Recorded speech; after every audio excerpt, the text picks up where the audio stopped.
Tell us a little bit about Shelley Mook.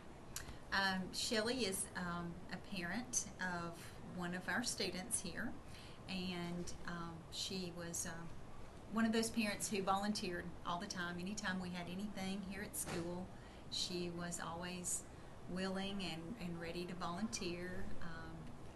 Very interactive with her daughter, very hands-on in the school system, and here at Learning Way particularly.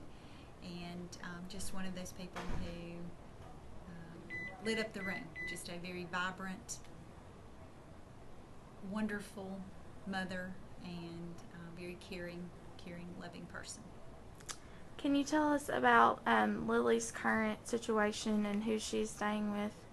She's able to stay with the family. She is with her family now. She is. We have been in contact with all members, both sides of the family, in this situation, and she is able to spend time with all of them. How are your teachers coping with the disappearance of Shelley? It was very difficult at first, of course. It's been a trying time for them, especially some of them that knew her very well. We live in a small town, so things like that just don't happen here. We think you think of the more metropolitan areas, Nashville, Memphis. You hear things like that happen in those areas, but when it happens close to home, especially to somebody you know, a mother, a daughter, then I think becomes very difficult for people to realize that bad things happen to good people sometimes. What is your faculty and staff doing to help the students, both here at Learning Way and at Harris Middle School, cope with her disappearance? Here at Learning Way,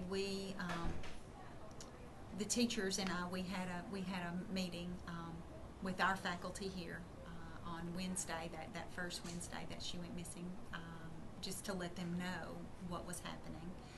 And then we had a meeting in conjunction, a cooperative meeting with the Harris Middle School staff on that Friday, a vigil to pray for her return and to hope that, to offer assistance in any way that we could, hanging up flyers. A lot of our staff members are wearing the pink and green ribbons.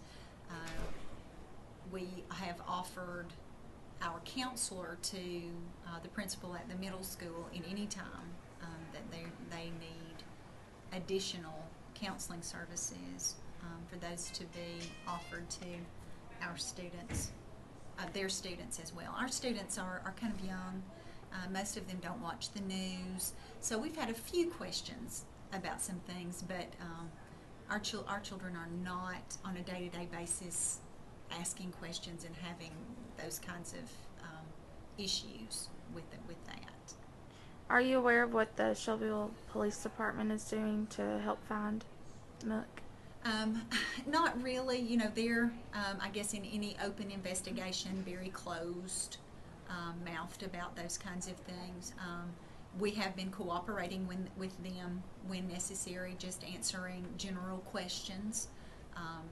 They have done some interviews here with some of our staff, and but you know, as far as that goes, what we read in the papers is kind of what we know, same as everybody else.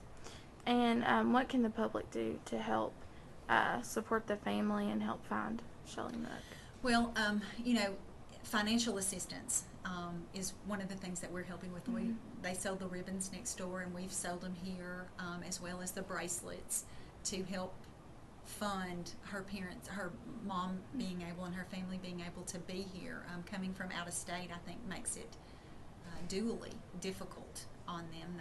Not that this situation isn't difficult enough, but financial assistance, and then just getting the word out there. Just if anyone saw anything, if anyone heard anything, you know, if you haven't come forward, you know, please do so. Contact the Bedford County Sheriff's Department, the Tennessee Bureau of Investigations.